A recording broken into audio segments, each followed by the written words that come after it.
तेव्हा त्या लांडग्यांवर तुटून पडला तो आदित्य ठाकरे नावाचा वाघ, म्हणून मी तुमचा फॅन आहे. ही आदित्यची प्रतिमा आहे. ही आदित्यची प्रतिमा आहे. हे आदित्याचं चारित्र्य आहे. हे आदित्याचं नेतृत्व आहे. आणि म्हणून अखंड महाराष्ट्र आज आदित्याच्या भेटीला उत्सुक आहे. आदित्याला पाहण्याकरता उत्सुक आहे. आदित्याला ऐकण्याकरता सुद्धा उत्सुक आहे. मुरुडवासियांची मागणी होती की आमच्याकडे आदित्यची सभा व्हावी, आदित्य ठाकरेंची सभा व्हावी, ही मुरुडवासियांची मागणी होती. आणि म्हणून मला ज्या वेळेला हा दौरा मिळाला, आजची 4 तारीख मला त्यांनी दिली, 3 तारीख आजची मला दिली, ती मंडणगडच्या सभेकरता. आणि म्हणून मग मंडणगडची सभा संध्याकाळी 5 वाजता आहे. मी आदित्यांना विनंती केली की ती संध्याकाळची 5ची सभा आहे, दिवस मोकळा मिळतोय, जर तुम्ही सकाळची वेळ मला दिली तर मी मुरुडमध्ये ही सभा करायला इच्छुक आहे आणि मुरुडवासियांची मागणी आहे. आणि मग ती मागणी मान्य करून आज आदित्यची सभा या ठिकाणी होते आहे.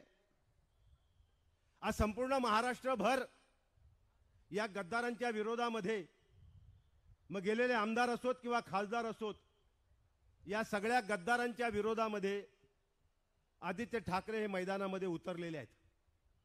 आणि अखंड महाराष्ट्रामध्ये उत्स्फूर्त अशा प्रकारे स्वागत आदित्य ठाकरे यांचं होत आहे. आदित्य ठाकरे यांचं होत आहे. आणि म्हणून आपण सुद्धा आदित्यला ऐकण्याकरता उत्सुक आहात. थोड्याच वेळात आदित्यचं आगमन या व्यासपीठावरती होणार आहे. मी शेख सुभान अलींना याच्याकरता थांबवलं की आदित्य आल्यानंतर मला वाटत नाही कुणाला बोलायला मिळेल. मला बोलण्याची गरज आहे अशातला भाग नाही आहे. मी त्याकरता नाही थांबवलंय. गरज आहे का मला बोलण्याची? आहे का गरज? नाही, आवाज नाही येत आहे बरोबर. मला भाषणाची गरज आहे का? कारण मला याच रायगडमधून मला तुम्ही सलग 2 वेळा या मतदारसंघातून निवडून दिलेला आहे. आणि आता तिसऱ्यांदा सुद्धा विक्रमी मताने निवडून द्याल हा विश्वास माझ्या मनामध्ये आहे. कारण माझा रायगडच्या जनतेवर विश्वास आहे. माझा रायगडच्या मतदारांवर विश्वास आहे. आणि म्हणून मला बोलायचंय तेवढ्या करता मी शेख सुभान अलींना नाही थांबवलं. तर उद्धव साहेब आल्यानंतर त्यांच्या बरोबर येणारी सगळी जी मंडळी आहेत त्यांच्या बरोबर जयंत भाई आहेत, भाई जगताप आहेत असं कळलंय. आणि आस्वादनं मला विनंती केली आहे की मला आदित्यच्या समोर एक 5 मिनिटं मला माझ्या पक्षाची भूमिका मांडायची. आणि मग हे 3 वक्ते अगोदर बोलणारे असल्यामुळे मला नाईलाजानं शेख सुभान अली यांना थांबवावं लागलं. ते शिवव्याख्याते आहेत, शिवचरित्र उत्तम सांगतात, किंबहुना शिवचरित्र कोळून प्यालेले आहेत. आणि म्हणून उत्तम शिवचरित्र ते सांगतात.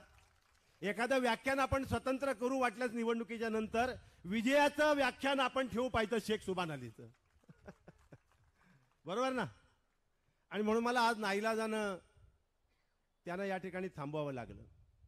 माझे सहकारी, माझे मित्र ॲडव्होकेट फकीर मोहम्मद ठाकूर, त्यांचा उल्लेख मला आवर्जून करावा लागणार आहे. कारण उमेदवार मी आहे या निवडणुकीमध्ये. 32 रायगड लोकसभा मतदारसंघातून शिवसेना उद्धव बाळासाहेब ठाकरे या पक्षाचा आणि इंडिया आघाडीचा उमेदवार म्हणून मी आहे. पण मी जेवढा धावलो नाही, मी जेवढा धावत नाही आहे, माझ्या दुप्पट वेगानं ॲडव्होकेट फकीर मोहम्मद ठाकूर या मतदारसंघात धावत आहेत. माझ्यापेक्षा दुप्पट वेगानं गेला महिनाभर ते या संपूर्ण आपल्या रायगड लोकसभा मतदारसंघाचा दौरा करतायत.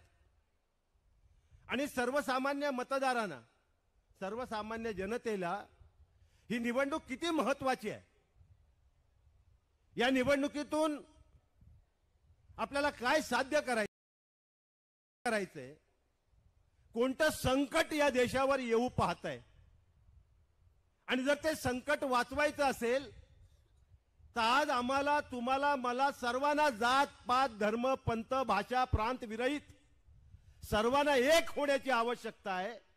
आणि ज्या दिवशी आपण सर्व एक होऊ त्या दिवशी या देशाचं संकट टळेल आणि मोदींना पंतप्रधान पदावरून पाय उतार व्हावं लागेल ना.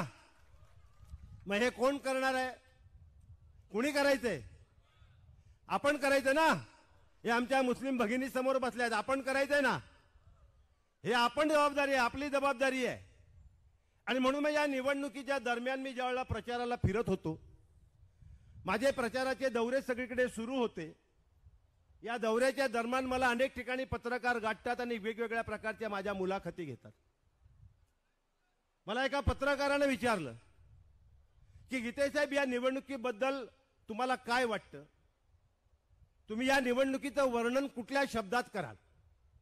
कारण ही लोकसभेची निवडणूक आहे, देशाची निवडणूक आहे, सार्वत्रिक निवडणूक आहे. आणि मग या निवडणुकीच्या बाबतीत तुमचं मत काय? तुम्ही या निवडणुकीचं वर्णन कसं कराल? तुम्हाला काय वाटतं ही निवडणूक कशी असेल? मी त्यांना एका वाक्यात उत्तर दिलं, ही लोकसभेची सार्वत्रिक निवडणूक या देशामध्ये भारतीय जनता पार्टी विरुद्ध भारतीय जनता अशी ही निवडणूक होणार आहे. होणार ना? ही लढाई भारतीय जनता पार्टी विरुद्ध जनता अशी लढाई आता होणार आहे. आणि म्हणून जनता आता मैदानात उतरलेली आहे. उतरलोत ना आपण? उतरले की नाही? आणि म्हणून जनता आता मैदानामध्ये उतरलेली आहे. आणि ही लढाई देश पातळीवर भारतीय जनता पार्टी विरुद्ध भारतीय जनता अशी ही लढाई होणार आहे. आपल्या मतदारसंघात भारतीय जनता पक्षाचा उमेदवार नाही. आपल्या मतदारसंघामध्ये शरद पवार साहेबांची गद्दारी करून ज्या अजित पवारांनी राष्ट्रवादी काँग्रेस फोडला, ज्या अजित पवारांनी शरद पवारांच्या पाठीत, आपल्याच काकाच्या पाठीत, ज्या काकानं त्याला लहानाचा मोठा केला, अगदी जेव्हा अंगावर कपडे पण नव्हते, दुडू दुडू धावत होता, तेव्हा देखील जे काय करायचं होतं ते सगळं करून ज्याला मोठा केला, त्याच पुतण्याने ज्या काकानं मोठा केला त्या काकाच्या पाठीत खंजीर खुपसला. त्या गद्दारी केलेल्या अजित पवारांच्या राष्ट्रवादी काँग्रेसचे उमेदवार हे आपल्याकडे सुनील तटकरे आहेत. म्हणजे कोणाचे उमेदवार आहेत? हे उमेदवार कोणते आहेत? अरे जरा जोरात सांगा ना. हे कोण आहेत? उमेदवार कोण आहेत? हे उमेदवार कोण आहेत? हे उमेदवार कोण आहेत? अरे या मीडियाला ऐकायला जात नाही, ऐकायला जाईल एवढं बोला. हे उमेदवार कोण आहेत? हा, आता ऐकायला गेलं असेल, आता ऐकायला गेलं असेल. आणि म्हणून मग इथं राष्ट्रवादी काँग्रेस अजित पवार गट ज्यांनी गद्दारी करून शरद पवार साहेबांची पक्ष स्थापन केलाय, त्या पक्षाचे इथे आमचे पंडित शेठ पाटील आले. एकदा जोरदार टाळ्या वाजवा पंडित शेठसाठी, त्यांचं स्वागत करा. इथे बसा पंडित शेठ, वर या. हे माझ्यासाठी श्रीवर्धन मध्ये ठाण मांडून बसलेले आहेत. बसा. आणि म्हणून मग आपल्या विरुद्ध जे उमेदवार आहेत ते राष्ट्रवादी काँग्रेस अजित पवार गटाचे सुनील तटकरे माझ्या समोर उभे आहेत. मी ज्यावेळेला या प्रचाराच्या दौऱ्याच्या दरम्यान फिरत होतो, माझी एक मुलाखत झाली नागोठण्याला. मी नागोठण्यामध्ये येणार होतो, तिथल्या काही प्रमुख लोकांना भेटण्याकरता माझ्या नागोठण्याची व्हिजिट होती, भेट होती. आणि CNBCचे जे प्रमुख त्यांचे जे एडिटर आहेत ते आणि त्यांचे सहकारी मला सकाळपासून फोन करत होते की आम्हाला तुमची एक मुलाखत हवी आहे. त्यांना वाटलं मी अलिबागमध्ये आहे म्हणून ते अलिबागला आले होते. मी त्यांना म्हटलं मी अलिबागमध्ये नाहीये, मी नागोठण्यामध्ये येतोय. जर आपण नागोठण्यात भेटलात तर मला मुलाखत देणं सोपं होईल, शक्य होईल. आणि म्हणून मग नागोठण्यामध्ये त्या CNBCनं माझी मुलाखत घेतली. आणि मग त्या मुलाखतीत त्यांनी मला एक प्रश्न विचारला. हे इंटरनॅशनल चॅनल आहे, जगभर हे चॅनल चालतं. त्यांनी मला एक प्रश्न विचारला की गीते साहेब, या निवडणुकीतल्या प्रचाराचा तुमचा मुख्य मुद्दा कोणता? मी त्यांना सांगितलं, ही राष्ट्रीय स्तरावरची निवडणूक आहे, सार्वत्रिक लोकसभेची निवडणूक आहे आणि म्हणून राष्ट्रीय स्तरावर लोकशाही वाचवणं, हुकुमशाही रोखणं हा एक मुद्दा आहे. राष्ट्रीय स्तरावर जे संविधान गुंडाळायला निघालेत, संविधान नष्ट करायला निघालेत, ते संविधान वाचवणं हा एक मुद्दा आहे. आणि म्हणून राष्ट्रीय स्तरावर लोकशाही वाचवणं, संविधान वाचवणं हा मुद्दा आहे. तसाच या रायगड लोकसभा मतदारसंघामध्ये भ्रष्टाचार विरुद्ध सदाचार, भ्रष्टाचार विरुद्ध सदाचार हा मुद्दा सुद्धा या रायगड लोकसभा मतदारसंघामध्ये आहे. आहे ना? भ्रष्टाचार विरुद्ध सदाचार हा मुद्दा आहे का? आपल्याला मान्य आहे का? आणि म्हणून रायगड लोकसभा मतदारसंघात भ्रष्टाचार विरुद्ध सदाचार हा मुद्दा आहे.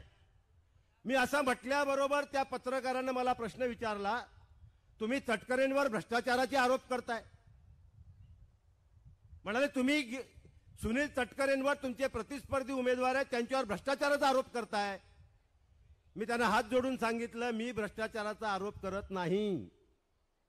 हा मी केलेला आरोप नाही, तर या देशाचे पंतप्रधान सन्माननीय नरेंद्र मोदी यांनी जाहीर सभेमध्ये, उत्तर प्रदेशामधल्या एका जाहीर सभेत हा आरोप केलाय की महाराष्ट्रामध्ये असलेली नॅशनलिस्ट काँग्रेस पार्टी ही नॅशनलिस्ट काँग्रेस पार्टी नसून ही नॅशनलिस्ट करप्ट पार्टी आहे.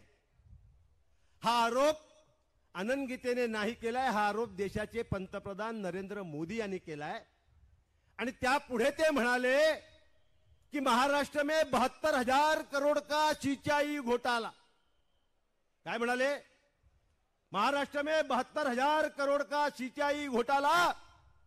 इस सिंचाई घोटाले में नेशनलिस्ट करप्ट पार्टी के अजीत पवार इस घोटाले के मुखिया है.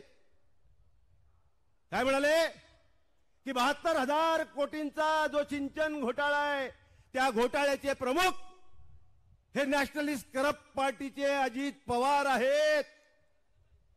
आणि 8 दिवसानंतर तेच अजित पवार मोदींच्या मांडीला मांडी लावून महाराष्ट्राचे उपमुख्यमंत्री म्हणून त्यांच्या शेजारी बसलेला फोटो छापून आलाय ना. मग जर देशाच्या पंतप्रधानांनी हा आरोप केलाय, वास्तविक देशाच्या पंतप्रधानांना कुठलंही बेजबाबदार विधान करण्याचा अधिकार नाही आहे का? या देशाच्या पंतप्रधानांना कुठलंही बेजबाबदार विधान करण्याचा अधिकार नाही. व्यक्ती महत्वाची नाही.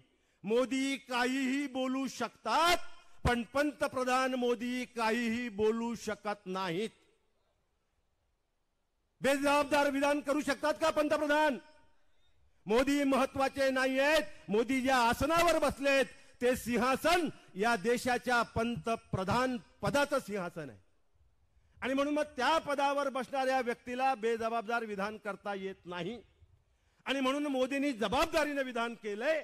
याचाच अर्थ मोदींनी केलेला आरोप हा 100% खरा आहे ना? याचा अर्थ मोदींनी केलेला आरोप हा 100% खरा आहे. आणि मग ज्या अजित पवारांवरती आरोप केलाय सिंचन घोटाळ्याचा, त्या घोटाळ्यात सुनील तटकरे यांचं सुद्धा नाव आहे ना का नाहीये? कारण ते अजित पवार कॅबिनेट मंत्री होते सिंचन खात्याचे आणि सुनील तटकरे राज्यमंत्री होते त्याच वेळेला सिंचन खात्याचे होते ना. आणि म्हणून ज्या पंतप्रधानाने हा भ्रष्टाचाराचा आरोप केलाय आणि तो खरा असल्यामुळे अजित पवारांचे सहकारी असलेले सुनील तटकरे हे आज या रायगडमधून आपल्या समोर प्रतिस्पर्धी आहेत. आणि म्हणून मग ही लढाई भ्रष्टाचाराच्या विरुद्ध सदाचाराची आहे ना? मग ही लढायची की नाही? लढायची ना? मग ही लढाई भ्रष्टाचाराच्या विरुद्ध आपण लढणार आहोत. आणि मला खात्री आहे तुम्हा मुरडवासियांच्यावर माझा पूर्ण विश्वास आहे. तुमच्या विश्वासावर मी हे जाहीर करतोय की ही लढाई सदाचाराचा विजय झाल्याशिवाय राहणार नाही, अनंतगीतेंचा विजय झाल्याशिवाय राहणार नाही. आणि म्हणून ही लढाई आता भ्रष्टाचाराच्या विरुद्ध सदाचाराची लढाई आहे. ही लढाई लोकशाही वाचवण्याकरता आहे, ही लढाई संविधान वाचवण्याकरता आहे.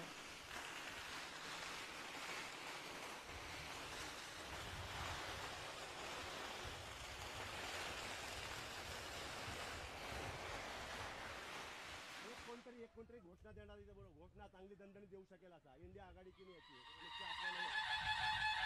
इथे आदित्य ठाकरे यांचं आगमन झालेलं आहे.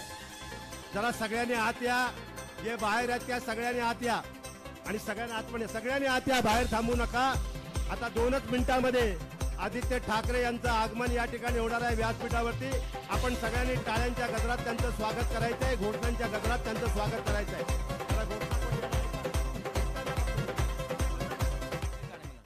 हिंदू हृदय सम्राट वंदनीय बाळासाहेब ठाकरे यांचा विजय असो. हिंदू हृदय सम्राट बाळासाहेब ठाकरे यांचा विजय असो. आदित्यजी ठाकरे साहेब यांचा असो. आदित्य साहेब आगे बढ़ो. आदित्य ठाकरे आगे बढ़ो.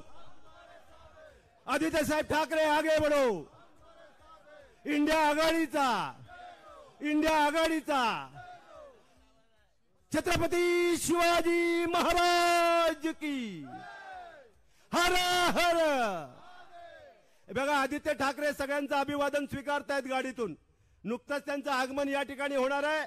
आपण सगळ्यांनी टाळ्यांच्या गजरात त्यांचं स्वागत करायचं आहे, जोरदार टाळ्यांच्या गजरामध्ये. बाहेर रस्त्यावर असलेल्या सगळ्यांना मी विनंती करणार आहे, सगळ्यांनी सभा मंडपामध्ये यायचंय, सर्वांनी सभा मंडपात यायचंय. रस्त्यावर गर्दी करू नका. बाहेरचा रस्ता तुडुंब भरलेला आहे, सगळ्यांनी सभा मंडपामध्ये या.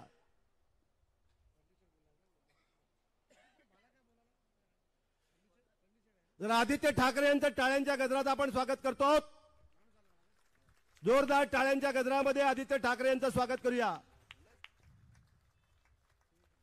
शिवसेना पक्षप्रमुख उद्धव बाळासाहेब ठाकरे यांचा, युवा सेना प्रमुख शिवसेना नेते आदित्य ठाकरे यांचा, इंडिया आघाडीचा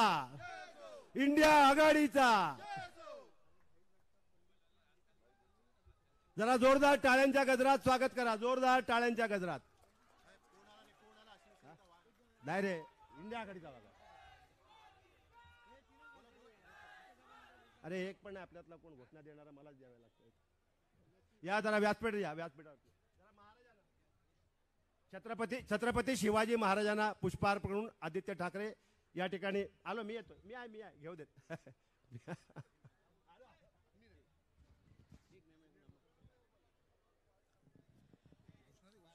छत्रपती शिवाजी महाराज की, हिंदू हृदय सम्राट शिवसेना प्रमुख बाळासाहेब ठाकरे यांचा, छत्रपती शिवाजी महाराज की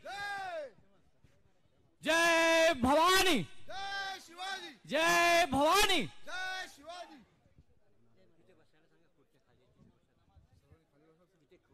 उपस्थित सर्वांना विनंती असेल आपण बसून घ्यायचंय.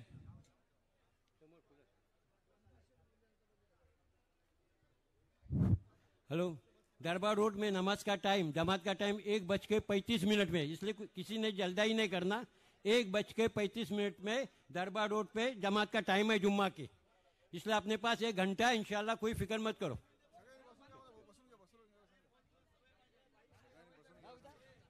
मान्यवरांना विनंती असेल की त्यांनी आसनस्थ व्हायचं आहे. उपस्थित सर्वांना, जे मध्ये उभे आहेत त्यांना सर्वांना विनंती असेल की आपण बसण्याची व्यवस्था केलेली आहे, आपण सर्वांनी बसून घ्यायचं आहे. दरम्यान माजी आमदार पंडित शेठ पाटील यांना विनंती करतो.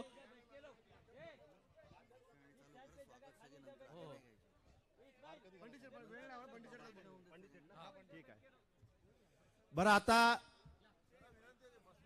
आता आपण पुन्हा आदित्य ठाकरे व्यासपीठावरती विराजमान झालेले आहेत. सगळ्यांना उजव्या बाजूला पाठवा. उजव्या बाजूला पाठवा सगळ्यांना उजव्या बाजूला पाठवा, डाव्या बाजूला पाठवा, समोर नको गर्दी करू. या सगळे उजव्या बाजूला या, सगळे उजव्या बाजूला या. आहे व्यवस्था इकडे बसायची. उजव्या बाजूला या, उजव्या बाजूला या. आपण आता सभेचं कामकाज पुन्हा सुरू करतो.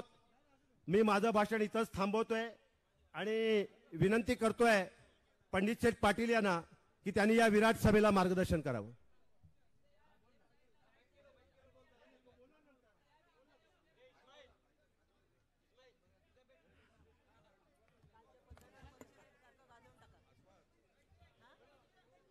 आजच्या या गीते साहेबांच्या प्रचार सभेच्या निमित्तानं उपस्थित असलेले शिवसेना नेते आदित्य तटकरे साहेब, त्याचप्रमाणे लोकसभेचे ठाकरे आणि गीते साहेब आणि मित्र, वेळ भरपूर झालाय. मला वाटतं 1 वाजेपर्यंतच बोलण्यासारखं आहे. प्रचार अंतिम टप्प्यात आलेला आहे.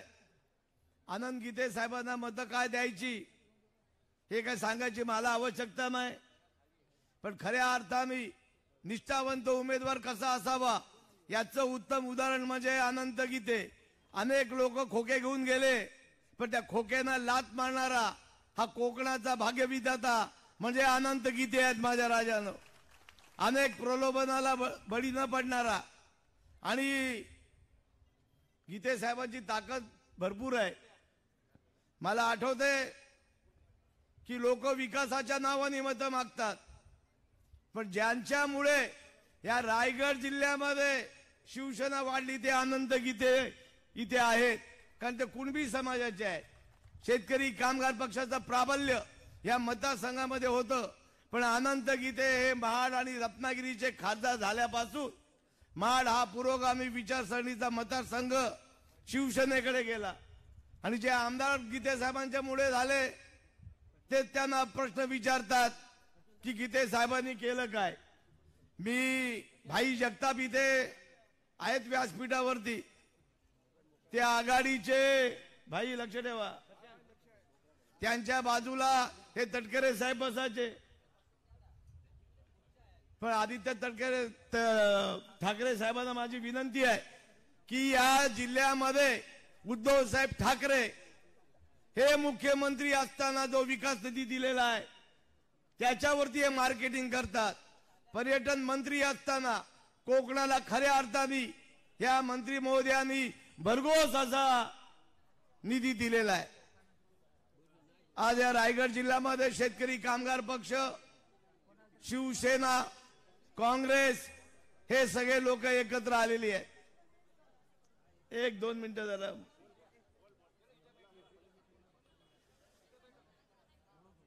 ठाकरे साहेबांना मी सांगतो की तुम्ही रायगड जिल्ह्यात आलात, त्यांना लक्ष ठेवायला सांगा मी काय बोलतोय. आणि तुम्ही जेवायला सुतारवाडीला गेला तो, त्याच्यामुळे सगळं गणित बिघडलं. गरज सोरोनी वैद मरो. मी निश्चित सांगतो गीते साहेबांची उमेदवारी शेतकरी कामगार पक्षाचे नेते भाई जयंत पाटील यांनी शिवर्धन येथे डिक्लेअर केलेली आहे. लोक विचारतात अरे गीते साहेब काय करणार आहेत, पण मी निश्चित सांगतो उमेदवार जरी गीते असले तरी प्रचार प्रमुख भाई जयंत पाटील आहेत. आणि खऱ्या अर्थाने या रायगड जिल्ह्यातील कानाकोपऱ्यामध्ये आज आमचा विजय नक्की आहे. माझी सगळ्या मतदारांना विनंती आहे की प्रलोभनाला बळी पडू नका. विजय आमचा नक्की आहे. गीते साहेबांची ताकद काय आहे गीते साहेबांना मला माहिती आहे, कारण माझा जो पराभव झाला तो या गीते साहेबांच्या जादूनी झाला. गीते साहेब ऐका,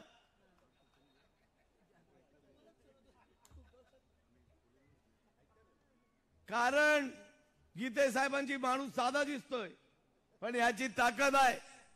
गेल्या वेळा ते एकटे लढत होते, त्यांच्या बरोबर असणारे पण काही लोकांना आम्हाला सामील होते, तरी 4.5 लाख मतं मिळवणारा हा बहादर गरीब नेता आज 6 वेळेला खासदार झालेला, एकही भ्रष्टाचाराचा आरोप नसणारा मला वाटतं एकमेव खासदार जर कोण असेल तर अनंतराव गीते. माझी गरीब लोकांना विनंती आहे की या मतदारसंघामध्ये मुस्लिम लोक भरपूर आहेत.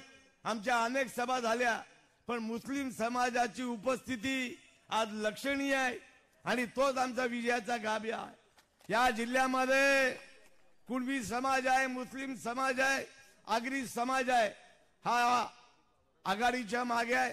भाई जगताप हे कोकणाचे सुपुत्र आहेत, पण पक्षाने त्यांना संधी दिली नाही।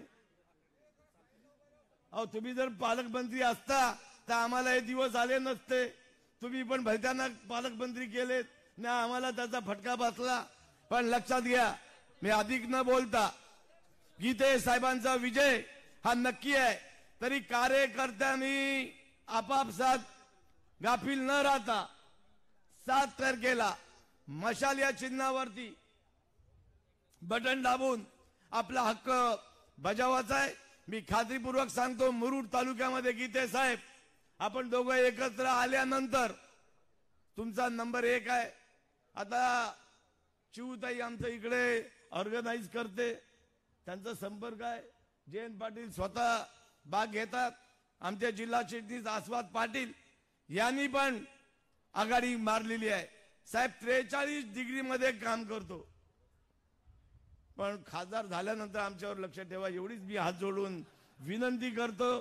कारण मी काय हरिश्चंद्र नाही, कारण मागच्या वेळेला पण या मतदारसंघामध्ये सुधीर तटकरे यांना मतदान करायला मी आलो होतो, पण ते आघाडीमध्ये होते पत्रकार जाधव।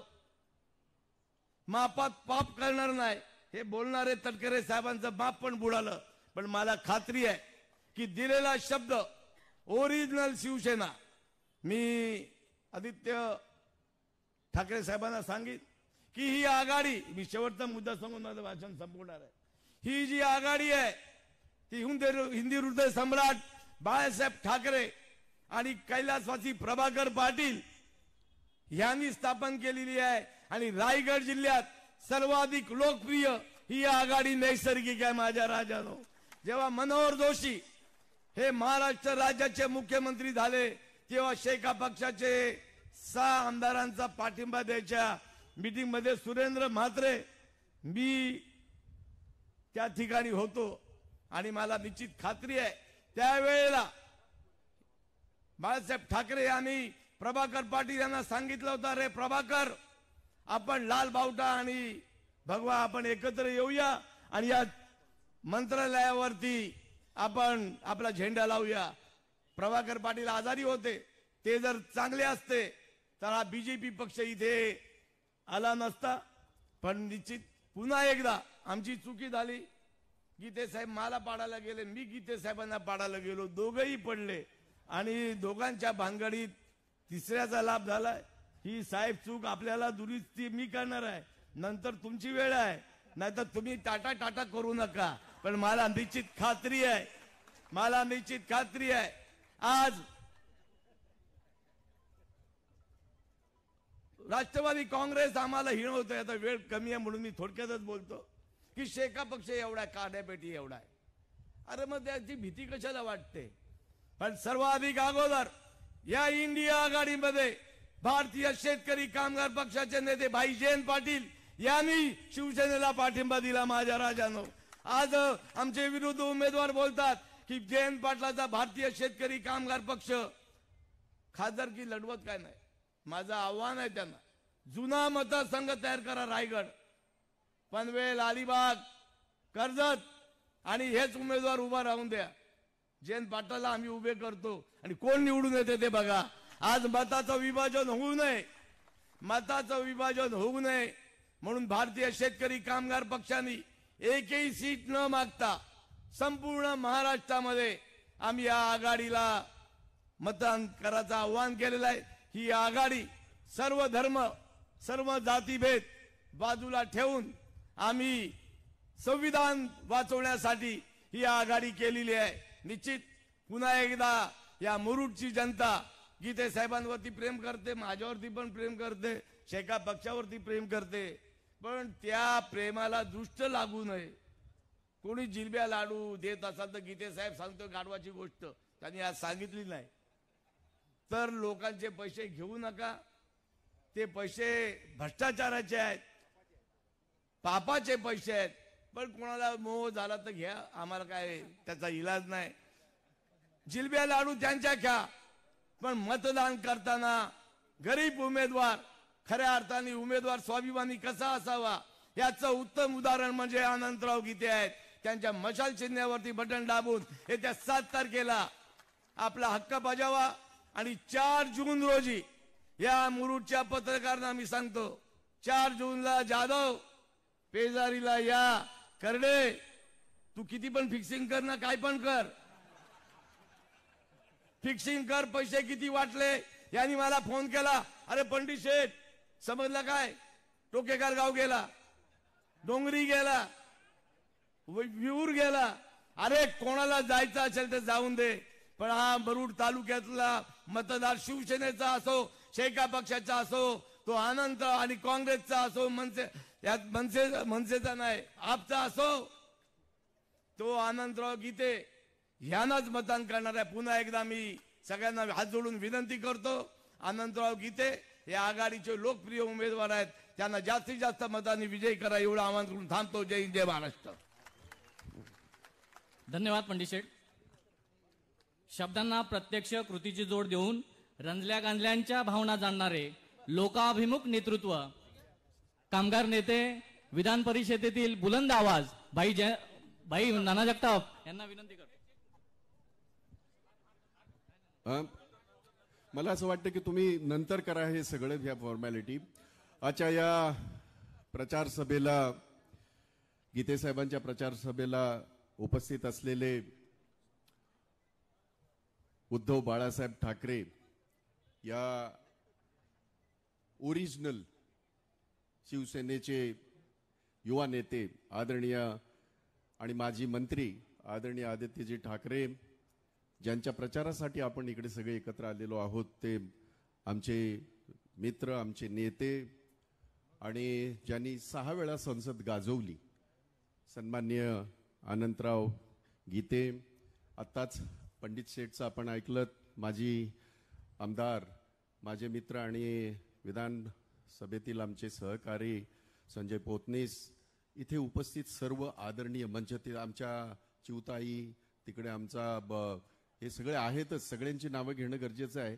आणि कोकणामध्ये एक सवय आहे, माझं नाव नाही घेतलं म्हणून असं कृपया कोणी रागवू नका, कारण नमाजची वेळ आहे आणि मला मर्यादित वेळ आहे म्हणून.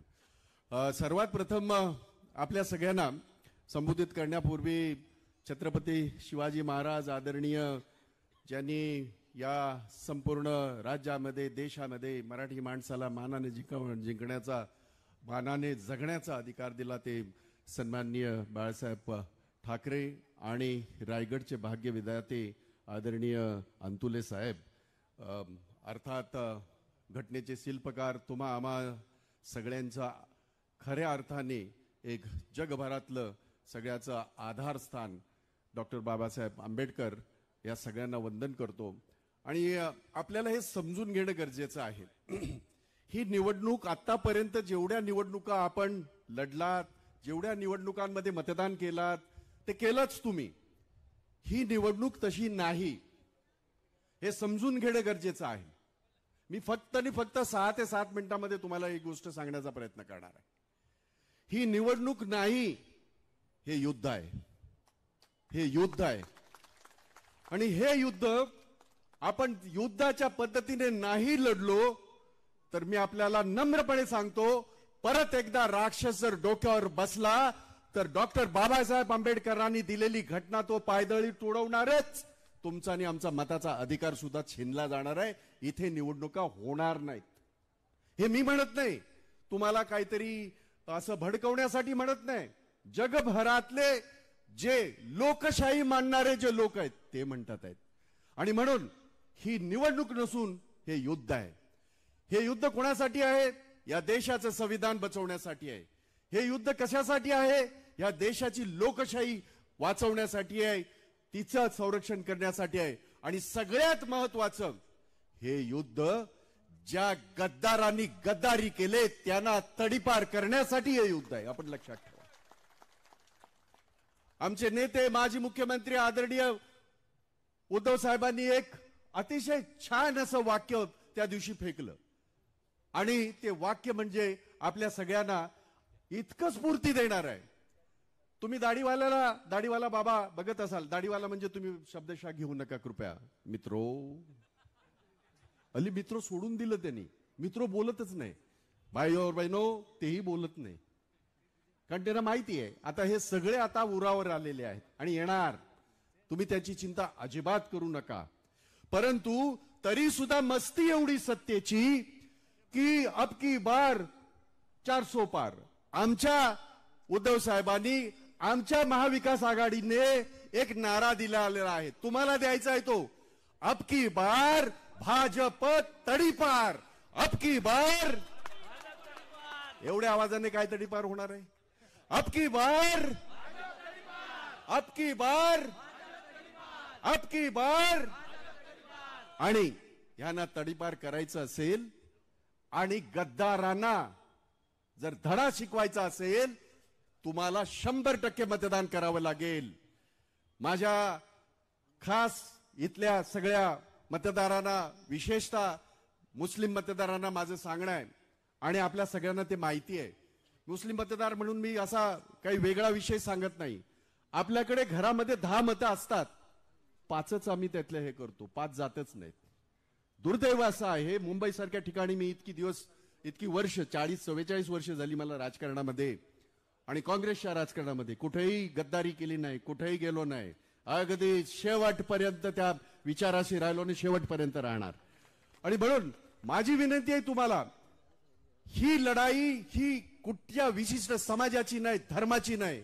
ही लढाई ह्या लोकशाही वाचवण्याची आहे आणि आपलं संविधान वाचवण्याचे आहे. यासाठी घरातली जेवढी माणसं आहेत तेवढं सगळ्यांचं मतदान करा. घरात एकही शिल्लक राहता कामा नये. 100% मतदान आपलं झालं पाहिजे. 100% ह्यांना तडीपार करण्यासाठी आपल्याला 100% मतदान करावं लागेल. हे सगळ्यांना लागू होतंय. आम्ही हा प्रयत्न करतोय, आम्ही हा सगळा सांगण्याचा प्रयत्न करतो, आणि तो यासाठी सुद्धा करतोय, आतापर्यंत तुम्ही लोकशाहीतल्या निवडणुका बघितल्या. 2014 पर्यंत लोकशाहीमध्ये जशा निवडणुका लढल्या जात होत्या तशा लढल्या पाहिल्या.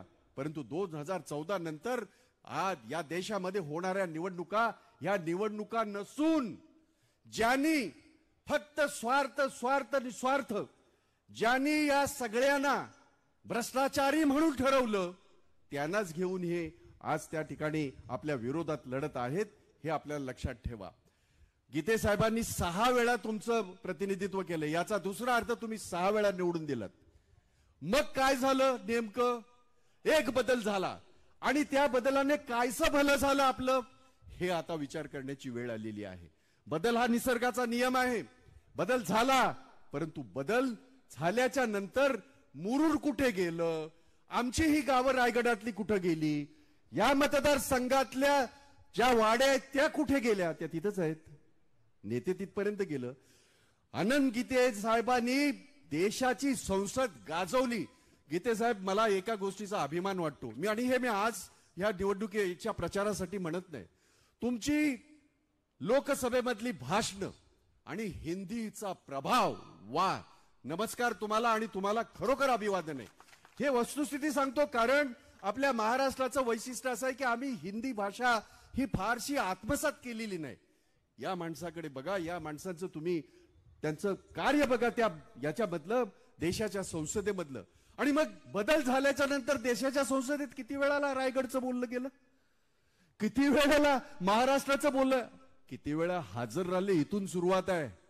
कारण सगळा वेळ जर भ्रष्टाचार करण्यात जात असेल तर लोकांची सेवा हा विषय नाही. आणि म्हणून गद्दारांना धडा शिकवण्यासाठी माझी तुम्हाला विनंती आहे. मुरुडच्या 7-12वर माझं पण नाव आहे. माझं घर आहे ते 30-35 वर्षापासून. अंतुले साहेबांच्या कॉलेजच्या अगदी समोरचं मधुबन जे आहे ते माझं घर आहे. असंच देऊन टाकलं. काय चिंता करू नका. ऑफिस खोला, वापर करा त्याचा. आणि त्यामुळे हे का सांगण्याचा प्रयत्न करतो मी, सगळ्या पश्चिम महाराष्ट्र झाला, विदर्भ झाला, सगळीकडे जाऊन आलोच. कोकणामध्ये, कोकणातला माझा मतदार, माझ्या या सगळ्या आया बहिणी आहेत. अतिशय सेन्सिटिव्ह राहतो आपण, संवेदनशील. खूप आमच्या संवेदना मोठ्या असतात. आणि म्हणून या संवेदनांचा सन्मान होण्यासाठी, या संवेदनांचा सन्मान करून घेण्यासाठी आपल्याला ही लढाई लढावी लागेल. गीते साहेबांना जिंकून परत पाठवावे लागेल, जेणेकरून या विभागाच्या, उद्या इथे पंडित सेठ बोलले, या विभागाचे भाग्य विधाते होय, आणि हे आपल्याला आवश्यक आहे. राज्यामध्ये इथे केंद्रामध्ये कठीण आहे, 400 पार तर सोडा, हे जाहीर सांगितलंय. पत्रकारांनी हे लिहायला काही हरकत नाही, तुम्ही काय लिहायचं तुम्ही ठरवा, आम्ही ठरवत नाही. पण 400 तर सोडून द्या, 250 पार करून दाखवा मोदीजी. आम्ही राजकारण सोडून देऊ, राजकारण सोडून देऊ, आणि या देशामध्ये बदल हा होणार. त्याचं कारण आहे, एक साधं गणित आहे आपल्या आयुष्याचं, की अमावस्येची रात्र कितीही जरी काळ रात्र असली तरी एक सुंदर पहाट होणार. आणि ह्या देशाच्या संविधानाची ती पहाट आपल्या 4 जून रोजी तुम्हाला आणि आम्हाला पाहायला मिळेल. त्यापूर्वी तुम्हाला मात्र मतदान करावं लागेल गीते साहेबांना, महाविकास आघाडीला. एवढंच सांगतो आणि थांबतो. जय हिंद, जय महाराष्ट्र, जय भीम. धन्यवाद भाई. लोकसभेचे उमेदवार अनंतजी गीते साहेब यांच्या प्रचार सभेसाठी उपस्थित असलेले युवा सेनेचे प्रमुख आदित्यजी ठाकरे साहेब यांचं स्वागत करण्यासाठी. स्वागत नंतर बोलून घेतो. स्वागत केलंय तुम्ही आता सगळ्यांनी. हे घ्या कोणाचं. जय महाराष्ट्र. आज एवढ्या मोठ्या संख्येत आपण इथे उपस्थित आहात. उष्णता वाढत चाललेली आहे. अनेक ठिकाणी आम्ही जिथे जात आहोत महाराष्ट्रभरात, मग ते विदर्भ असेल, मराठवाडा असेल, आपला पश्चिम महाराष्ट्र असेल, कोकणचा आपला हा पूर्ण पट्टा असेल, प्रत्येक ठिकाणी आधी कसं असायचं आपलं, की आपण कोकणाकडे वगैरे आलो, आपल्या मुंबईकडे आलो, कोकणाकडे आलो की 30-35 हे एवढंच टेम्परेचर असायचं. मराठवाडा विदर्भ हे जास्ती असायचं. पण आता सगळीकडेच साधारणपणे 40-42 ही उष्णता सगळीकडे वाढायला लागलेली आहे, जाणवायला लागलेली आहे. आणि गीते साहेब, जसं आज इथे आपण पाहतोय की सगळे आपल्याला भेटायला, आपल्याला आशीर्वाद द्यायला, सगळे आपल्याला प्रेम द्यायला आलेले आहेत, ठणकवून सांगायला आलेत की आम्ही तुमच्या सोबत आहोत, असंच चित्र हे संपूर्ण महाराष्ट्रात दिसत आहे. आताच पंडित साहेब बोलत असताना, जगताप साहेब बोलत असताना आपल्याला हे जाणवत आहे की एक चित्र आपल्या सगळ्यांसमोर उभं केलं जात होतं 2 महिन्यापूर्वी, 3 महिन्यापूर्वी, की अब की बार 400 पार. आणि हे जशी निवडणूक लागली आपल्याला वाटलं रे एवढी निवडणूक खेचलेली आहे. प्रत्येक निवडणूक जशी पार पडत चाललेली आहे, पहिला टप्पा झाला, दुसरा टप्पा झाला, तर तिसरा टप्पा येईल. भाजपा एक्सपोज होत चाललेली आहे.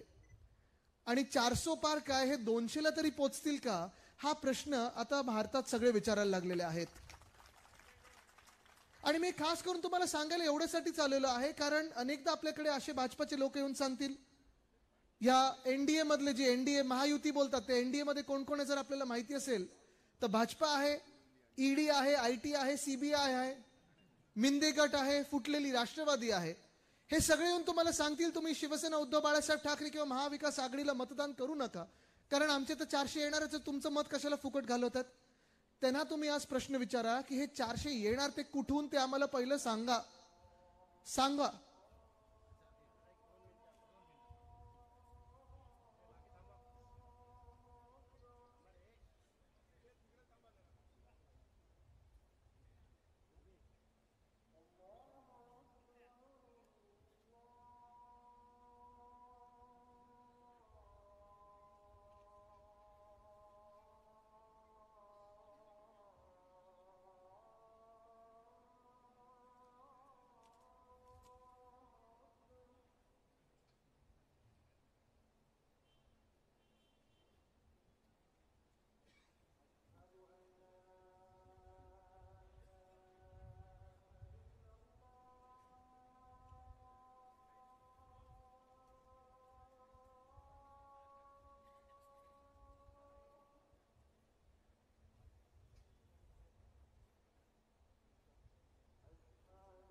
हे शिवसेनेचं हिंदुत्व आहे. दुसऱ्या धर्माचा देखील आदर ठेवून देशाची सेवा करणं. आणि हे जे मी सांगत आहे की तुम्ही जेव्हा भाजपचे हे कार्यकर्ते येतील, सांगतील तुम्हाला की आम्ही 400 पार जाणार म्हणजे जाणारच, तुम्ही त्यांना विचारा नक्की कुठून.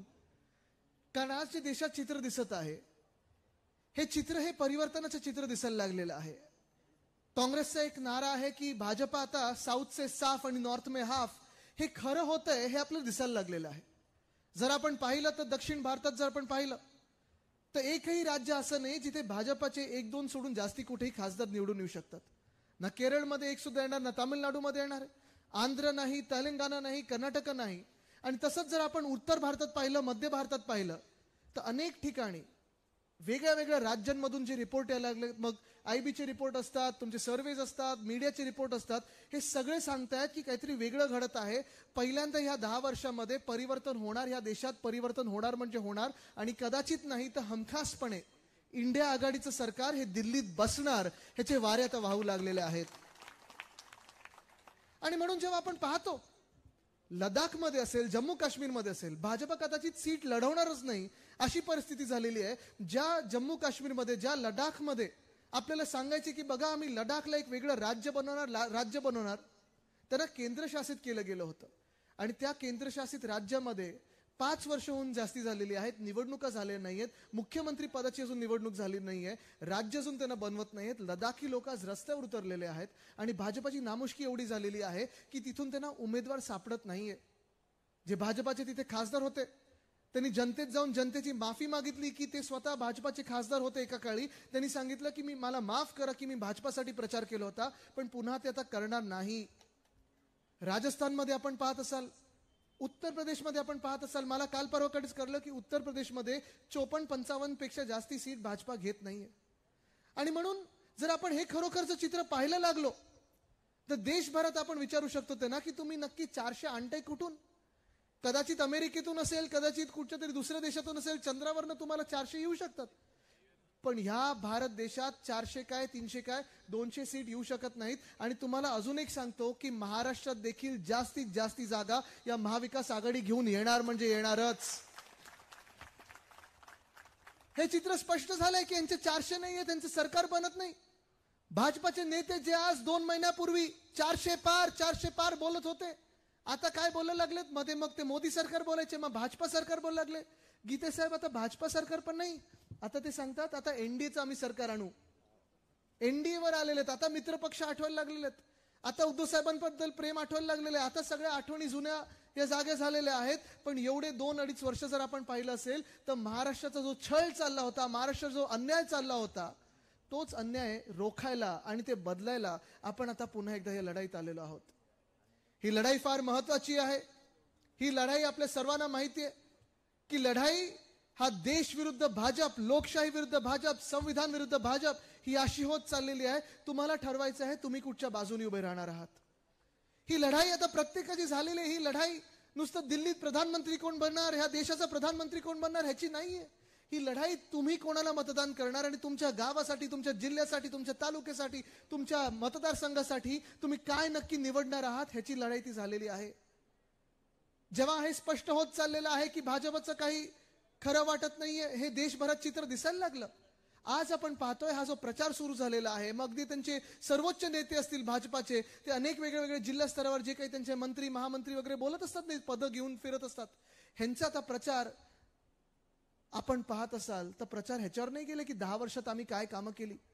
खरं तसं पाहायला गेलं तर 10 वर्ष ह्यांच्याकडे बहुमताचं सरकार होतं, संपूर्ण बहुमत, पूर्ण बहुमत ह्यांच्याकडे होतं, 300 पार हे झाले होते. देशभरात अनेक काही काही वेगळ्या गोष्टी करू शकत होते, पण त्याच्यावर प्रचार झाला नाही. प्रचार कशावर झाला तर प्रचार आता विरोधी पक्ष काय खातं, काय घालतं, काय बोलतं ह्याच्यावर होत चाललेला आहे. जिथे जिथे भाजप हरत असतं, पहिलं त्यांचं इंडिकेटर हरण्याचा हा असतो की 2 धर्मामध्ये वाद निर्माण करा, 2 धर्मांबद्दल बोला, मग जातींमध्ये वाद निर्माण करा, मग जिल्ह्यामध्ये वाद निर्माण करा. आणि आता तर मटन, मांस, मच्छी ह्याच्यावर बोलायला लागलेत.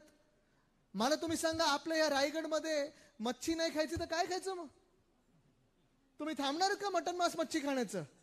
आणि तुम्हाला हे मान्य आहे का? तुम्ही कोणी व्हेजिटेरियन असाल, तुम्ही कोणी नॉन व्हेजिटेरियन असाल, तुम्हाला कोणाला मटण आवडत असेल, कोणाला मांस आवडत असेल, कोणाला मच्छी आवडत असेल, कोणाला पालेभाजी आवडत असेल, पण तुम्ही मला सांगा केंद्र सरकार कोण असतं, कुठच्याही पक्षाचं असो, आणि त्याहून पुढे भाजपा कोण असतं की तुमच्या घरात घुसून सांगायला तुम्हाला की तुम्ही अमुक दिवशी काय खाल्लं पाहिजे आणि काय घातलं पाहिजे.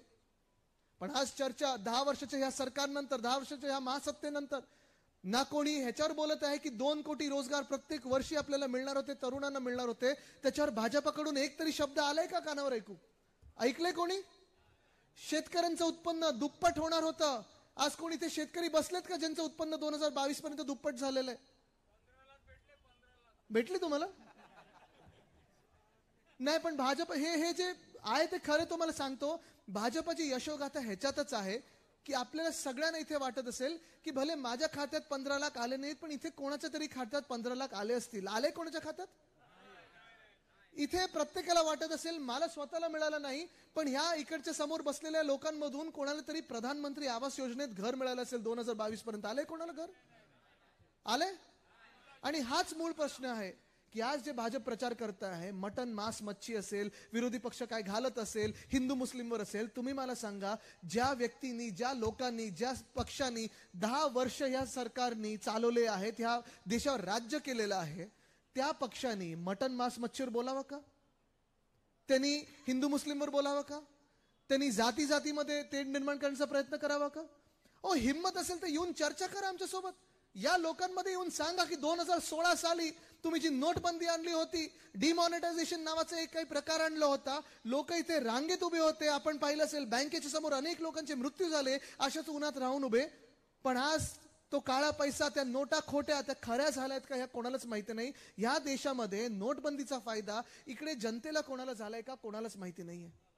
कदाचित असं येऊ शकतं आणि हे पण कानावर येते गीतेसाहेब आपण त्या नोटबंदीच्या कॅबिनेट मंत्रिमंडळात होतात. आता माझ्या कानावर येते पुन्हा एकदा ही नोटबंदी आणतील आणि ज्या उरलेल्या नोटा आहेत त्या पण बंद करतील, म्हणजे भाजपच्या चेहऱ्याच्या नोटा छापून येतील तुमच्या हातात. जे आतापर्यंत नोटा आपल्या हातात आहेत, ज्या लोकांमध्ये आहेत, ते पण बंद करतील की काय, अशी चर्चा आता सुरू झालेली आहे. पण आज ही आपण जी परिस्थिती पाहत आहोत देशाची, एक भयानक परिस्थिती होत चाललेली आहे. आणि ही भयानक परिस्थिती डोळ्यासमोर पाहत असताना, निवडणुकीला सामोरे जात असताना आपण एक वेगळा विचार घेऊन चाललेलो आहे, तो हा देश हिताचा, संविधान हिताचा, संविधान रक्षणाचा. हा प्रचार जो सुरू झाला तो खरं तर जानेवारीच्याच महिन्यात सुरू झाला, कारण त्याच वेळी ज्या देशाच्या अर्थमंत्री आहेत निर्मलाताई सीतारामन, त्यांनी सांगितलं 10 वर्षाच्या पूर्ण सरकार चालवल्यानंतर त्यांना आता आठवण झाली, त्यांनी सांगितलं अर्थसंकल्प सादर करत असताना की ह्या देशात आता भाजपाला शोध लागलेला आहे, तो 4 प्रमुख जातींचा लागलेला आहे, 4 वर्गांचा लागलेला आहे. ताई तुम्हाला माहिती आहे 4 जाती ह्या कुठच्या आहेत त्यांनी शोधलेल्या? संजयजी तुम्हाला माहिती आहे? त्यांनी अर्थसंकल्प सादर करत असताना निर्मलाताईंनी सांगितलं 4 जाती म्हणजे शेतकरी, युवा, महिला आणि गरीब. आता आम्ही ह्यांची सेवा करणार असं भाजपाने सांगितलं आणि यांच्या सरकारने सांगितलं. म्हणजे 10 वर्ष हे आपल्याला विसरून गेले होते.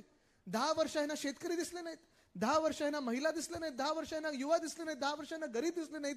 दिसले तर स्वतःचे चेहरे दिसले, होर्डिंग बॅनरवर दिसले, पेट्रोल पंप बघितलं की ह्यांचाच चेहरा, होर्डिंग बघितलं की ह्यांचाच चेहरा, सगळीकडे ह्यांचीच सगळी बोलबाला होता. पण आपली जनतेचे आवाज, जनतेची मन की बात कोणालाही ऐकू गेली नाही त्या केंद्र सरकारमध्ये. आज आपल्याला सांगत आहेत की ह्या 4 वर्गांची आम्ही सेवा करू. पण ह्या 4 वर्गांची, ह्या 4 जातींची ह्या देशामध्ये हालत काय झालेली आहे? आज आपण पाहत असाल शेतकरी म्हणून जर पहिलं बोलायचं झालं तर शेतकरी वर्ग आज मोठ्या संख्येने आपल्या देशात आहे. आपण मानतो की हा कृषी प्रधान देश आहे. महाराष्ट्रात देखील आपण मानतो की शेतकरी प्रत्येक जिल्ह्यात आहे. शेती वेगळ्या वेगळ्या आपण पिकाची करत असतो. प्रत्येक जिल्ह्यात गेल्यानंतर आज मी विचारतो सगळ्यांना, प्रत्येक शेतकऱ्यांना विचारतो की जे शेतकरी आपल्या राज्यात आहेत ते खुश आहेत का, संतुष्ट आहेत का, आनंदी आहेत का? कोणाला असं वाटतं का या शेतकरी बांधवांमधून कुठच्याही जिल्ह्यातले असतील की हे जे केंद्रातलं सरकार बसलेलं आहे किंवा महाराष्ट्रात जे अवकाळी सरकार बसलेलं आहे ते आपलं सरकार आहे असं वाटतं कोणाला? वाटत कोणालाच नाही. उलट मला सांगतात आदित्य तुमच्या वडिलांनी म्हणजे उद्धव बाळासाहेब ठाकरेंनी जी कर्जमुक्तीचं वचन दिलं होतं 2 लाखापर्यंतचं ते आमच्या खात्यापर्यंत पोहोचलं. पण देवेंद्रजींनी आधी जी कर्जमुक्ती केली होती ती नुसतं होर्डिंगवर राहिली, आमच्या खात्यापर्यंत पोहोचली नाही. पण आज 2 वर्ष होऊन गेलेली आहेत, एक सुद्धा वचन पूर्ण झालेलं नाहीये. तुम्ही मला सांगा आमच्या वचनाचं काय झालं? आणि म्हणून या सगळ्या शेतकरी बांधवांनी जेव्हा तिथे मोर्चा काढला होता, अनेक लोकांच्या हातात वेगळे वेगळे झेंडे होते, त्यांच्या जातीचे असतील, त्यांच्या काही वेगळ्या विचारसरणीचे असतील, पण भाजपच्या लोकांनी माहितीये तुम्हाला या शेतकऱ्यांना काय काय नावं ठेवली. कोणी त्यांना अर्बन नक्षल बोललाय, कोणी त्यांना माओवादी बोललाय, कोणी त्यांना अतिरेकी बोललाय, कोणी त्यांना खालिस्तानी बोललाय. हे सगळी नावं ठेवली, पण कोणी हे बघितलं नाही की हा शेतकरी आपला अन्नदाता आहे आणि आपल्या देशाची संस्कृती अन्नदाता देवो भव आहे. आज ह्याच शेतकऱ्यांवर जे उत्तर प्रदेश मधले असतील, जे हरियाणातले असतील, पंजाब मधले असतील, आहेत आपल्या देशातलेच ना, त्यांच्यावर लाठीचार्ज केला, गोळ्या चालवल्या, ड्रोन मधून जे आपण फोटोग्राफी करतो त्याच्यातून अश्रुधूर सोडला गेला. मी आज तुम्हाला विचारत आहे, इथे सगळ्यांना विचारत आहे, तुम्ही अशा सरकारला, अशा भाजपला आपलं मानणार का? मानणार नाही, मानू शकत आपण. आज इथे दुसरा वर्ग जर आपण बघितला, ही दुसरी जात जी निर्मलताईंना शोध लागली 10 वर्षानंतर, ती म्हणजे महिला. आज इथे मोठ्या संख्येने महिला आलेल्या आहेत आणि मी खास करून अभिनंदन करतोय सगळ्या महिलांचं इथे जे आलेले आहेत. कदाचित पुरुषांच्या बरोबरीने किंवा जास्ती आलेले आहेत. आणि जिथे महिला असतात तिथे मोठा विश्वास असतो आणि हा एक कुटुंब प्रमुख म्हणून विश्वास उद्धव साहेबांनी प्राप्त केलेला आहे. मला वाटत नाही या देशात कुठच्याही दुसऱ्या नेत्याने केलेला आहे. पण आज आपण पाहतोय, महिलांना आज मी विचारतोय, तुम्हाला वाटतं का की ह्या देशात आपण सुरक्षित आहोत? वाटतं? एक उदाहरण जर तुम्हाला द्यायचं झालं तर बिल्किस बानो या बाईचं देतो. बिल्किस बानो नावाची बाई गुजरातमध्ये होती, तिच्यावर बलात्कार झाला.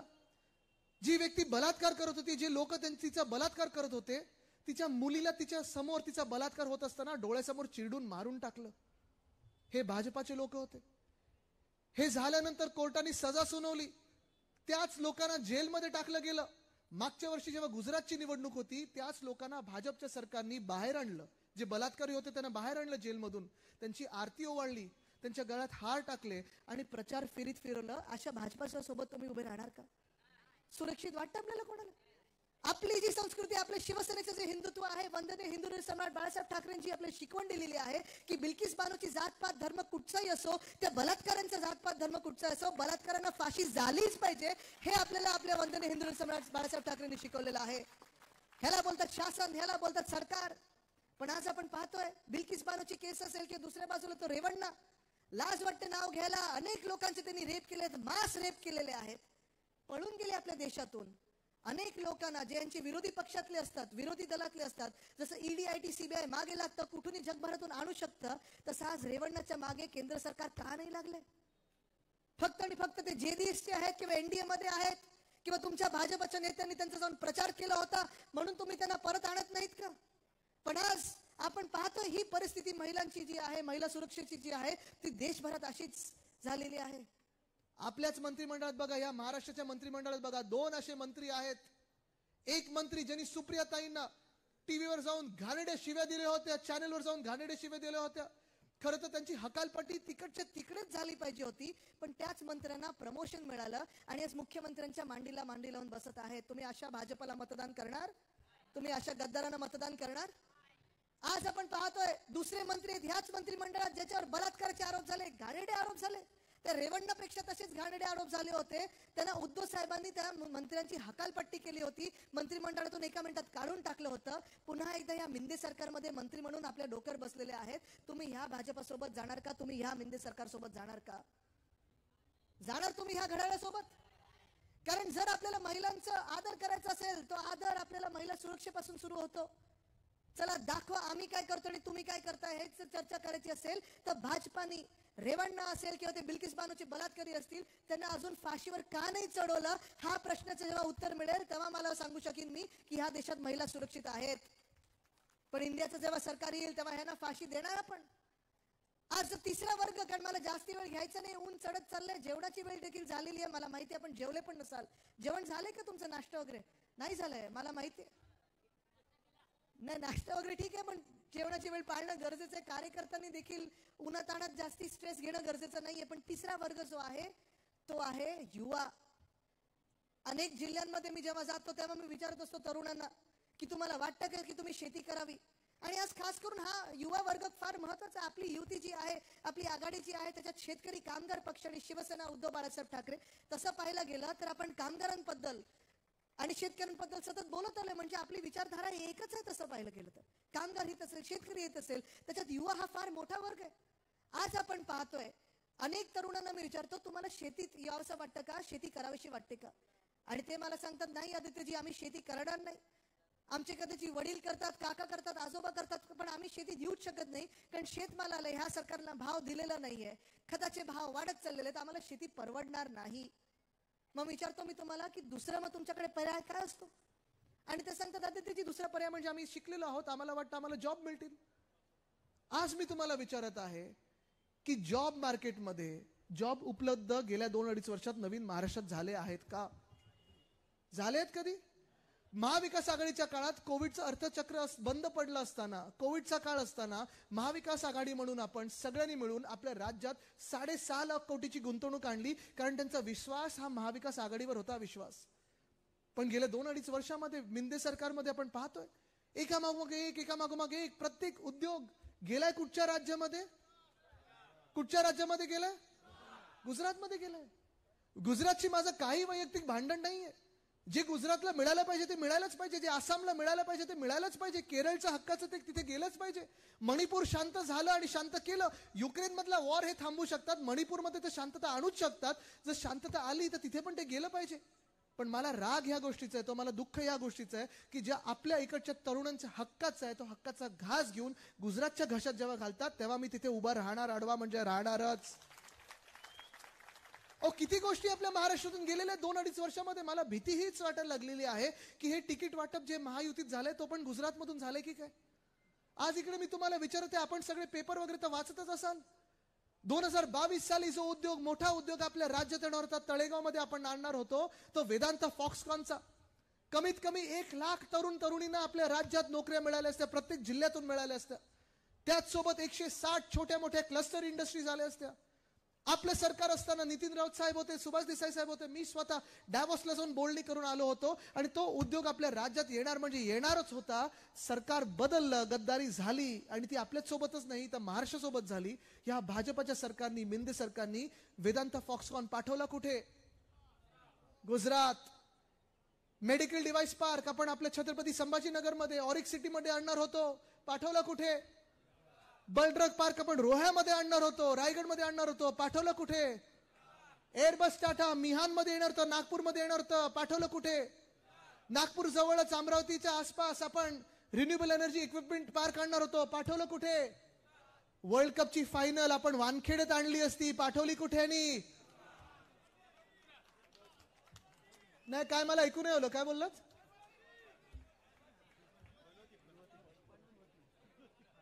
2011 साली पवार साहेबांनी आणली होती आपल्या वानखेडेमध्ये, जिंकलो होतो ना आपण. मग हे पुत्रप्रेम नाही का की तिची गुजरातमध्ये नेलं ते? पण आज प्रश्न हाच झालेला आहे की तरुण विचारतायत आम्ही जायचं तरी कुठे? प्रत्येक गोष्ट आमची जर गुजरातला जाणार असेल, जसं मी सांगितलं त्यांच्या हक्काचं मिळत असेल तर मिळू दे त्यांना, पण आमच्या हक्काचं पण तुम्ही तिथे न्यायला गेलात तर उद्याकडे जर चुकून भाजपा आपल्या डोक्यावर पुन्हा एकदा बसली तर आपल्या राज्यातलं मंत्रालय देखील हे सुरत किंवा अहमदाबादला पळवतील, जसं 40 गद्दार पळवले होते तसे. पण आज परिस्थिती ही आहे की एका बाजूला प्रायव्हेट जॉब उपलब्ध नाहीये, दुसऱ्या बाजूला नोकर भरतीचा विषय घेतला तर तलाठी भरती आपण पाहतो. अनेक मुलं मुली महाराष्ट्रभरातून 4, 5, 6 वर्ष मेहनत करतात, दिवस रात्र अभ्यास करतात, कधी कधी जेवण विसरून जातात, भूकतान विसरून जातात, पण त्या ट्युशन क्लासेसला जातात आणि जेव्हा पेपर देतात तेव्हा एखादा पेपर फुटत असतो. 200 मार्काचा पेपर मिळाले होते किती त्यांना? 214 मार्क तलाठी भरतीसाठी. मला वाटलं ईव्हीएम वर त्यांनी काय पेपर लिहिला की काय. पण परिस्थिती ही आहे की ह्यांची स्वप्न चिरडली जातात. वर्षानुवर्ष जे मेहनत करतात ती स्वप्न चिरडल्यानंतर जे दुःख होतं ते त्या डोळ्यांमध्ये दिसतं आपल्याला. आज आपण पाहतोय पोलीस भरती असेल, तलाठी भरती असेल, सगळं काही असेल, हे सगळं जास्तीत जास्त फिक्सिंगने होतं. आणि जर काही तुम्ही पास झालात तर तुम्हाला बदली पोस्टिंगसाठी देखील हे गद्दार लोक हे आता बोली लावायला लागलेत की तुम्ही किती कोटी देता, किती खोके देता, म्हणजे आम्ही तुम्हाला इथे पोस्टिंग देऊ, तिथे पोस्टिंग देऊ. बसत आहे. तुम्ही मला सांगा या देशात नक्की खुश तरी कोण आहे? भाजपचे नेते आणि भाजपचे उद्योगपती आणि त्यांचे जे काही लोक जे इथे जमिनी गिळत चाललेले आहेत. पण आज तुम्हाला विचार करायचा आहे, देश वाचवणं गरजेचं राहिलेलं आहे, ते तुमच्या हातात आहे. आज आपण पाहत आहोत, हे आम्ही बोलत नाहीयेत काही, आम्ही नुसतं मंचावर येतो आणि बोलतो म्हणून नाही, पण नोटबंदीचं ते खरं आहे, कदाचित हे पुन्हा एकदा करतील. जे संविधान बदलायचं आहे, जे आरक्षण ह्यांना संपून टाकायची आहेत, जे तुमचे अधिकार आहेत ते संपून टाकायचं आहे, हे खरं आहे. आणि आम्ही बोलत आहे म्हणून नाही, तर भाजपचे 5 की 6 उमेदवार गेल्या 2-4 दिवसात बोललेले आहेत. अक्षरशः पंकजाताई पण बोललेले आहेत. म्हणजे एवढे मोठे नेते जेव्हा बोलतात तेव्हा त्यांच्या मनातलं जे आहे ते ओठावर येतं. हे त्यांना संविधान बदलायचं आहे. इथे तुम्ही मला सांगा, आपण डॉक्टर बाबासाहेब आंबेडकरांची प्रेमी जनता आहोत ना, आंबेडकर प्रेमी जनता आहोत ना. 75 वर्ष देश हा आपल्या संविधानाप्रमाणे नीट चाललाय ना. मग आज भाजपला का बदलायचं हे संविधान? आज भाजपला बाबासाहेब आंबेडकरांबद्दल एवढा द्वेष का आहे, महाराष्ट्राबद्दल एवढा द्वेष का आहे, हा प्रश्न विचारणं गरजेचं आहे. आज आपण पाहत आहे, लोकशाहीचं जर बोलायचं झालं तर सुरत आणि इंदोर आपल्याला वाटलं होतं ह्या तर भाजपा जागा 100% जिंकते. पण 100% जर जागा जिंकत असेल तर चीटिंग आणि मॅच फिक्सिंग करण्याची गरज काय होती? आज हेच तुम्हाला सांगतोय मी की भाजपाचं सरकार बसत नाही. हे लिहून घ्या, म्हणजे घ्याच. पण जर चुकून बसलं तर ह्या देशात जाती जातीमध्ये वाद निर्माण होतील, धर्माधर्मामध्ये वाद निर्माण होतील, घराघरामध्ये वाद निर्माण होतील. ते बघतोय आपण. शिवसेना फोडली त्यांनी, खोके देऊन असेल, धोके देऊन असेल, जे काय असेल शिवसेना फोडली. राष्ट्रवादी काँग्रेस फोडली, त्यांच्या परिवारात फूट पाडली. एवढं नीच राजकारण, एवढं घाणेरडं राजकारण कधी महाराष्ट्राने पाहिलं नव्हतं, कधी देशाने पाहिलं नव्हतं. तेवढं घाणेरडं राजकारण आज देशात झालेलं आहे. काँग्रेस फोडण्याचा प्रयत्न केला. हे सगळं बनत नाही तर अजून एक ठाकरे नेण्याचा प्रयत्न केला. पण तरी देखील मतं मिळत नाहीयेत. कारण आज जसं मी इथे लढत आहे, आम्ही सगळे जसे लढत आहोत, बिहारमध्ये देखील 33 वर्षाचे तेजस्वी यादव देखील लढत आहेत. आज देशात आपण पाहतोय भाजप येत नाही. पण आपलं कर्तव्य आहे की हे येत नाही हे खरं ठरवायचं असेल आपल्याला तर 7 तारखेला जाऊन मतदान करणं गरजेचं आहे. प्रत्येकाने करणं गरजेचं आहे. आज ही लढाई महाराष्ट्र विरुद्ध भाजप झालेली आहे. जेवढा अन्याय आपण सहन केलेला आहे तो आता अन्याय सहन करायचा नाही. जे आपल्या हक्काचं ते आपल्याला आणायचंच आहे, मिळवायचंच आहे. आणि ते जर मिळवायला तयार असेल तर आपली ताकद ही दिसली पाहिजे, 7 तारखेला दिसली पाहिजे.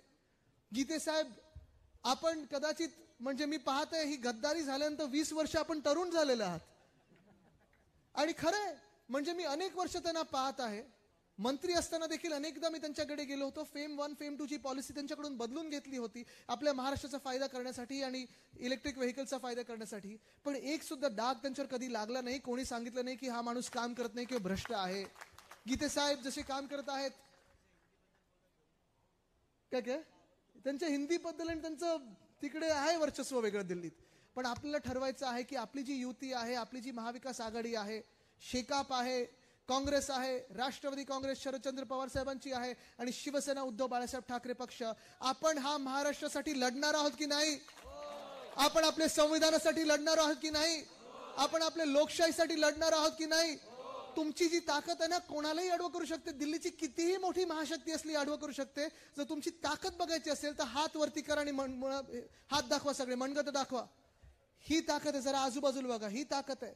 ही ताकद कोणालाही अडवं करू शकते. आपलं तर कर्तव्य आपल्याला ठरवायचंच आहे की 7 तारखेला मतदान करायचं. आणि ते मतदान आपल्या देश हितासाठी असेल, महाराष्ट्र हितासाठी असेल, लोकशाहीच्या रक्षणासाठी असेल, संविधानाच्या रक्षणासाठी असेल. ते जर मतदान करायचं असेल तर आपलं चिन्ह कुठचं? आपलं चिन्ह कुठचं? आपलं चिन्ह कुठचं? आपलं चिन्ह कुठचं? हीच मशाल गावगावी न्यायची, आपल्याला दिल्लीपर्यंत न्यायची. कारण महाराष्ट्रात जो अंधकार पसरलेला आहे तो ही मशालच दूर करू शकते. हे ठरवलेलं आहे आपलं. पक्का? धन्यवाद. जय हिंद, जय महाराष्ट्र, वंदे मातरम. महाराष्ट्राचं विजन ठेवणारे, उद्याच्या महाराष्ट्राचे उज्ज्वल भविष्य पाहणारे तरुणांचे नेते, वारसा संघर्षाचा समर्थपणे पेलणारे, ज्यांच्या वक्तृत्वाने उद्याचा आदित्य घडवणारे युवा सेना प्रमुख आदित्यजी ठाकरे साहेब यांचा या ठिकाणी मुरुडच्या ऐतिहासिक नगरीत स्वागत करण्यासाठी मी मुरुडच्या सर्व पदाधिकाऱ्यांना विनंती करतो की त्यांनी